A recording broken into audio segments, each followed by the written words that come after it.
नमस्कार। कांग्रेस में इन दिनों सॉफ्ट हिंदुत्व के मुद्दे पर घमासान मचा हुआ है। मध्य प्रदेश के पूर्व मुख्यमंत्री कमलनाथ सॉफ्ट हिंदुत्व को लेकर ज्यादा सक्रिय हैं। राम मंदिर का जब भूमि पूजन होना था उससे पहले उन्होंने बधाई संदेश दिया और कहा कि ये करोड़ों लोगों की आकांक्षा थी वहां राम मंदिर बने। इसके बाद उन्होंने हनुमान चालीसा का एक पाठ रखा और कांग्रेस के एक धड़े में इसको लेकर यह कहा गया कि इस तरह के आयोजनों को व्यक्तिगत रखा जाना चाहिए और जो मध्य प्रदेश में 27 सीटों के लिए उपचुनाव है उसमें कांग्रेस के अंदर एक धड़ा कमलनाथ का सॉफ्ट हिंदुत्व पर चल रहा है और दूसरी तरफ मध्य प्रदेश के अंदर ही कुछ नेता कमलनाथ की इस मुहिम के सॉफ्ट हिंदुत्व पर तेजी से आगे बढ़ने के खिलाफ दिखाई देते हैं। और इसको लेकर केवल मध्य प्रदेश में ही नहीं, आप दिल्ली में अगर देखेंगे तो यहां भी सॉफ्ट हिंदुत्व पर चलने को लेकर घमासान दिखता है। और ये घमासान कैसे है इस पर मैं बात करूंगा। आप देख रहे हैं सत्यहिंदी.com। अपील मेरी आपसे यही है कि आप आजाद पत्रकारिता का समर्थन करें, सत्य हिंदी की सदस्यता योजना में शामिल हों और आर्थिक भुगतान का लिंक हमने डिस्क्रिप्शन में दिया हुआ। मैं बात कर रहा हूं सॉफ्ट हिंदुत्व पर कांग्रेस के स्टैंड की। जब राम मंदिर निर्माण का भूमि पूजन हुआ तो बीजेपी आरएसएस ने तमाम अपनी तरह का जो उनका प्रचार था सोशल मीडिया पर उसे पूरी तरह से किया और ये दिखाने की कोशिश की कि सुप्रीम कोर्ट का जो फैसला आया है उसमें मोदी सरकार का एक बहुत बड़ा हाथ है और इसको बीजेपी के प्रवक्ता लगातार कहते भी रहे। और राम मंदिर भूमि पूजन से ठीक पहले प्रियंका गांधी वाड्रा का संदेश आया।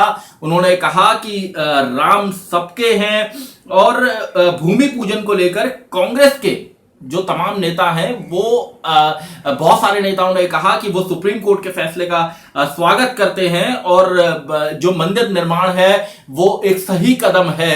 लेकिन मध्य प्रदेश में कहानी थोड़ा सा इधर उधर होती दिखती है।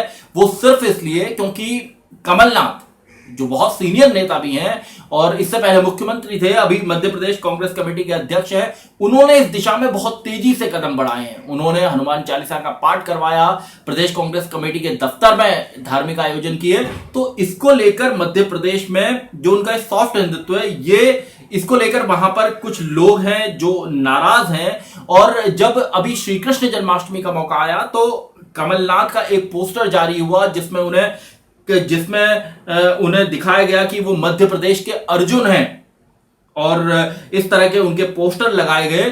तो इसको लेकर मध्य प्रदेश कांग्रेस के वरिष्ठ नेता और जो पूर्व में कई राज्यों के राज्यपाल भी रहे अजीज कुरैशी, उन्होंने इसे लेकर नाराजगी जताई और उन्होंने कहा कि अगर प्रदेश कांग्रेस कार्यालय में और कांग्रेस विधायक दल की बैठक में जय श्री राम के नारे लगते हैं तो उन्होंने कहा कि ये चुल्लू भर पानी में डूब मरने वाली बात है।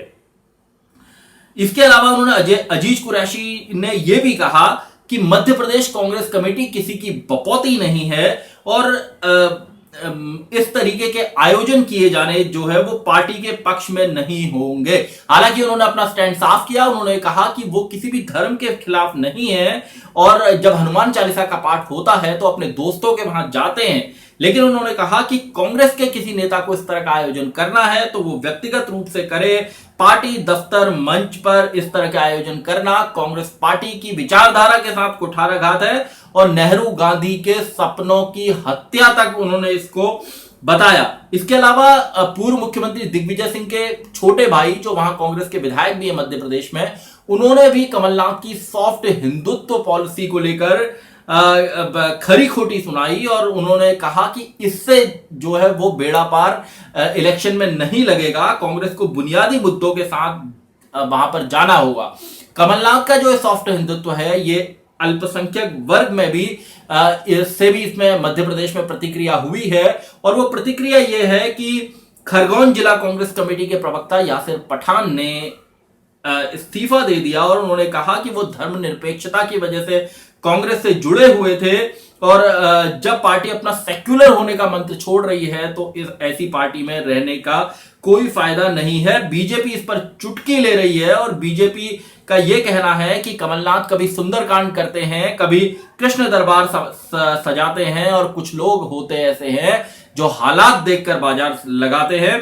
तो कमलनाथ की पूरी कोशिश ये है, कमलनाथ इस बात को जानते हैं कि उन्हें अगर मध्य प्रदेश के अंदर खुद को जिंदा रखना है, अपनी सियासत को जिंदा रखना है, तो जो 27 सीटों पर बाई इलेक्शन उपचुनाव होना है उसमें अच्छा परफॉर्मेंस उनको देना ही होगा, क्योंकि वो मध्य प्रदेश कांग्रेस कमेटी के अध्यक्ष भी हैं और आगे का जो उनका राजनीतिक करियर है वो इस बात पर निर्भर करेगा कि उनका अब प्रदर्शन कैसा रहता है, क्योंकि ज्योतिरादित्य सिंधिया वहां पर लगातार मध्य प्रदेश में लगातार तैयारी कर रहे हैं और जो ग्वालियर चंबल संभाग का इलाका है वहां पर सिंधिया ने बीजेपी के साथ मिलकर 22 अगस्त से बहुत बड़े कार्यक्रम करने की योजना बनाई है, जिसमें कई हजार कांग्रेसियों को लाने की बात कही गई है और इसको लेकर कांग्रेस अलर्ट है। और यह कहा जा रहा है कि जब कांग्रेस अपने विधायकों को, सिंधिया को नहीं रोक पाई तो वो छोटे मोटे कार्यकर्ताओं को कैसे रोकेगी। और ऐसे में अगर ये 27 सीटों का इलेक्शन रिजल्ट बहुत खराब कांग्रेस के पक्ष में जाता है तो उससे कमलनाथ का ट्रैक रिकॉर्ड खराब होगा और मध्य प्रदेश कांग्रेस कमेटी के अध्यक्ष की जो उनकी कुर्सी है वो तो खतरे में पड़ेगी ही, और शिवराज सरकार के लिए अगर अच्छा रिजल्ट उनके पक्ष में जाता है तो शिवराज सरकार वहां पे और ज्यादा मजबूत होगी, इससे कांग्रेस को परेशानी होगी। लेकिन हालात जो अंदर हैं वो यही है कि सॉफ्ट हिंदुत्व को लेकर पार्टी स्टैंड क्लियर नहीं कर पा रही कि होना क्या चाहिए, क्योंकि पार्टी के कुछ नेता इसके खिलाफ बयान दे रहे हैं।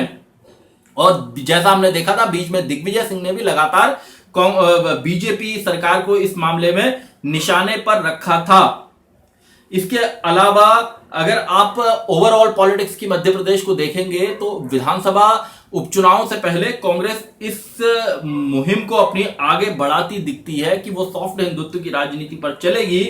और कमलनाथ इन दिनों इसी तरीके से रामधुन और राम भक्ति को गा रहे हैं। और अब पूर्व प्रधानमंत्री राजीव गांधी की जयंती पर एक विज्ञापन कांग्रेस की ओर से निकाला गया है, उसमें इस बात को कहा गया है कि 1986 में राजीव गांधी ने ही राम जन्मभूमि स्थल का ताला खुलवाया था।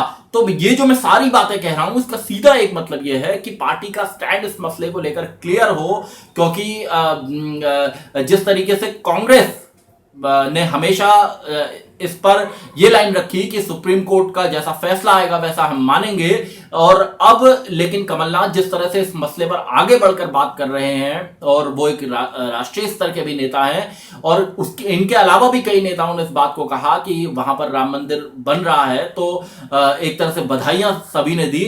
इसको लेकर कांग्रेस में असमंजस की स्थिति तो दिखती ही है, लेकिन कांग्रेस को यह भी तय करना होगा कि ये जो सॉफ्ट हिंदुत्व है, जैसा हमने गुजरात के विधानसभा चुनाव में राहुल गांधी को देखा था, उन्होंने तमाम मंदिरों की परिक्रमा की थी। इसके अलावा भी बाकी राज्यों में जब जब चुनाव हुए वो कई जगह मंदिरों में गए और यहां भी उन्होंने सॉफ्ट हिंदुत्व की इस पॉलिसी को लागू करने की कोशिश की। लेकिन इस सॉफ्ट हिंदुत्व से उनको ध्यान रखना होगा कि कांग्रेस का जो एक सेक्युलर फैब्रिक है, जो नेता कांग्रेस के ये बात कर रहे हैं कि कांग्रेस अपना सेक्युलर फैब्रिक छोड़ रही है और वो धर्म की राजनीति की ओर जा रही है, तो वहां पर कांग्रेस को सियासी रूप से कोई नुकसान न हो, इसका भी पार्टी को विशेष रूप से ध्यान रखना होगा। और अगर पार्टी इस मसले पर स्टैंड क्लियर नहीं कर पाती तो निश्चित रूप से उसे नुकसान, सियासी रूप से नुकसान हो सकता है। सत्यहिंदी.com में आज के लिए बस इतना ही। ऐसे ही तमाम मुद्दों पर मेरी आपसे आगे भी चर्चा होती रहेगी। धन्यवाद। सत्य हिंदी के और वीडियोस को देखने के लिए हमारे YouTube चैनल को सब्सक्राइब करें और सीधे नोटिफिकेशन पाने के लिए बेल आइकन दबाएं।